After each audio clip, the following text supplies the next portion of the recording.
Welcome to folks who are watching and listening to this webinar, Soil Health in the West, with a focus on biology.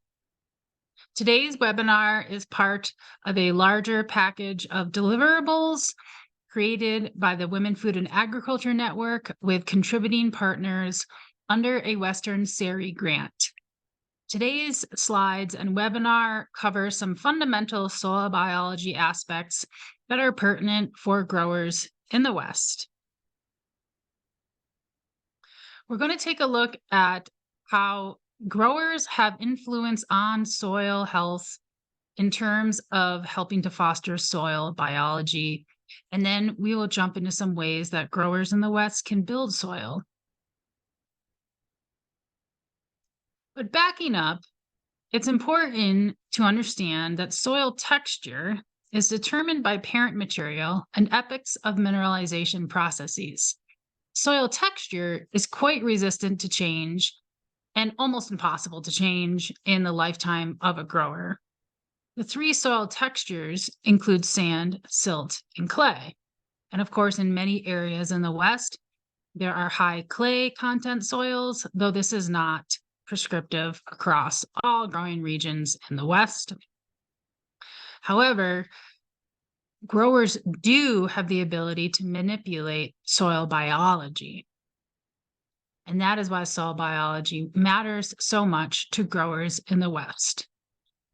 We're going to dive a little bit into microbial communities and how microbial communities work in feedback relationships with nutrient cycling and fungal networks. The picture on the left here shows an example of cilantro trials that took place in Fort Collins, Colorado, in a field that had a really high percentage of organic matter, and therefore was actually a field that handled very low irrigation in times of drought well, and the cilantro did pretty amazing. Microbial communities include microorganisms and macrofauna living in the soil and are critical drivers of soil health. Bacteria are the most abundant and the smallest organisms found in soil.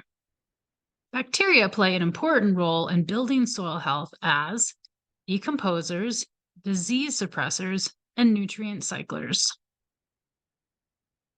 Arbuscular mycorrhizal fungi, AMF, play an integral role in fostering plant health by orchestrating chemical exchanges, providing resistance for plants to abiotic and biotic stressors and soil, physical structuring, and nutrient cycles in the soil. Hyphae are the filamentous extensions of AMF, and as AMF colonizes a plant root, hyphae rapidly reproduce. Hyphae then spread outward into the rhizosphere. As the body of hyphae expands, its role is to absorb nutrients and water from the soil and transport them back to its host plant. You can see in this image on the right, a host plant is supplying AMF with up to 20% of plant fixed carbon in exchange for water and nutrients, such as the very critical phosphorus. Next, we take a look at glomalin and aggregate stability. And there is a microscopic image of glomalin on the left-hand side of the screen. Glomalin is the glue that holds soil together. Glomalin is a soil-borne protein that contains carbon, referred to as a glycoprotein. It is resistant to decay and it is not easily dissolved in water, which makes glomalin an excellent glue for building soil structure, which is different from soil texture. As older hyphae cease to transport nutrients, glomalin sloughs off into the surrounding soil and begins to capture particulates in the soil like fibers that are drawn to Velcro.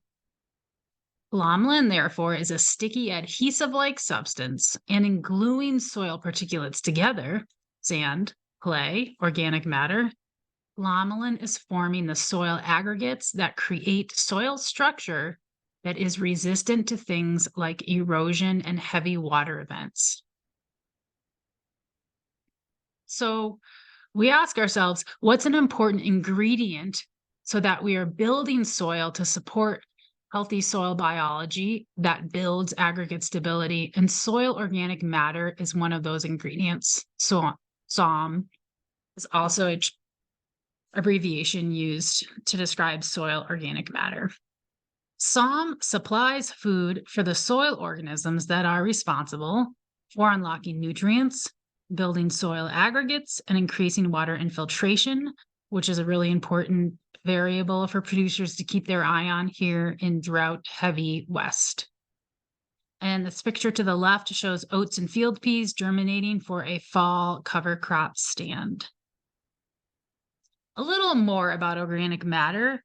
Organic matter includes not only living roots, but also the exudates from those roots, living cover above the ground, and the biomass that, for example, will be left when maybe a cover crop like oats and field peas is winter killed. This picture to the left shows a stand of calendula, which is serving diverse soil health needs. They have living roots, which are feeding microbial communities, helping to hold soil in place, above ground living cover, which will then turn into biomass as these winter kill, and also providing a lovely habitat for pollinators. Soil biological processes are responsible for supplying approximately 75% of the plant available nitrogen and 65% of the available phosphorus in the soil. This quote coming from the University of Minnesota Extension. So then growers in the West, and especially small scale diversified crop growers, have the ability to foster soil biology in their production systems. These pictures here showcase some pretty typical components of diversified crop production for like a smaller CSA farmer. We've got head lettuce, that's an oak leaf on the left, running on drip tape. And in the middle, there is a sunflower cotyledon emerging from a compost amended soil. And to the far right, there is a cut flower operation with ubiquitous cosmos, also a pretty drought tolerant cut flower. And so these are all crops you might find on a smaller acreage vegetable, flower, and herb operation. And so let's take a look at how we can foster the biology that is creating the soil medium to grow these healthy, vibrant crops. So mulching is a really lovely option for smaller growers. Fresh clippings include fresh cut broadleaf plants in green stages. And fresh clippings are high in nutrients and increase yields. And in fact, a study by Helen Athow showed improved yields with 4 inches of applied fresh green clover and grass clippings. And Helen Athow recently published a book, The Ecological Farm, which is really brilliant and captures Helen's over, I want to say, 20 years of on-farm research on her own organic operations in Montana and then somewhere in the Northwest. Anyways, brilliant grower, a lot of great information. Leaves are another option for smaller acreage growers. Leaves are vegetative materials from trees that are loaded with nutrients. Of course, one needs to consider the source of these leaves and if they've been treated or not, but they are easy and abundant to source seasonally. Fungi like saprophytes love to break down leaves and their nutrients into plant available forms. And sometimes if folks have the time or the inclination, it's nice to shred leaves to avoid matting. Cover crops, however, are pretty much the name of the game in building soil biology and in tackling a lot of other soil health components for growers in the West. In the West, we do have some considerations to put into our Rubik's Cube of figuring out what do we want to sow, when and where, and for what purpose. Some of those considerations include precipitation. In the west of the Mississippi, we have lower rain and precipitation in general. We have a lower moisture content in our air, and many places in the West are considered to be desert or high desert biomes. That also brings into consideration irrigation. Water in the West is a much different situation than water in the East because of our doctrines and policies and laws and scarcity um, and drought. So irrigation plays a pretty big role into how cover crops figure into production systems, as well as soil types. In the West, we have a really diverse range of soil types, and we sometimes have to deal with acidity and salinity. So we might have really high alkaline soils and high saline soils. And then production goals are something to consider with cover crops, no matter where you are in the world, whether you're in the West or the East. But so for growers in the West, thinking about, for example, when do I need to use this particular field or quadrant or bed, and what do I need to use it for, will determine what I'm going to be using as a cover crop in this area.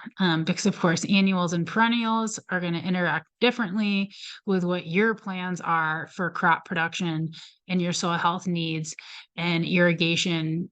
And as you can see, there's it's really fascinating and fun plan to put together when you're considering cover crops to build soil health.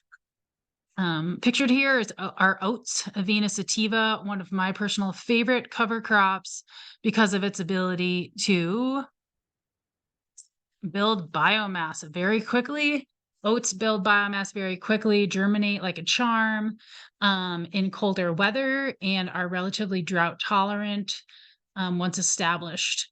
Oats have, I think, a really important place to play in diversified specialty crop production systems because they are not aggressive and winter kill, and yet build such incredible biomass and can also be harvested and used medicinally as well. Cilantro and buckwheat are also annuals that work really well as like in-season annual cover crops to just cover the soil and also attract pollinators. Buckwheat's really great at mining nutrients from the soil, and cilantro's almost umbel-like flowers attract a lot of parasitic beneficial insects. So cilantro and buckwheat are great annual options as well to consider. And then clover and vetch, of course, are legumes. They are perennials with deep rooting structure that can fix nitrogen and prevent erosion. And of course, with all the clovers, whether you're considering Dutch white, red, crimson, and hairy vetch, one needs to take into really careful consideration, like, what am I going to be doing with this particular area that I am seeding these crops in? Because they are perennial and will be there after the winter.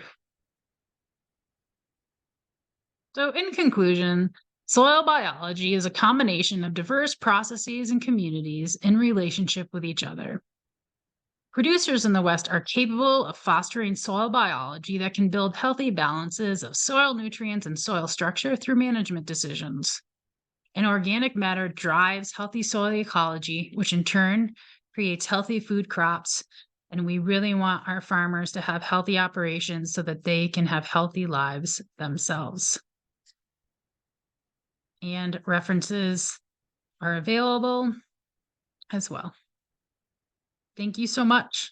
Farm on.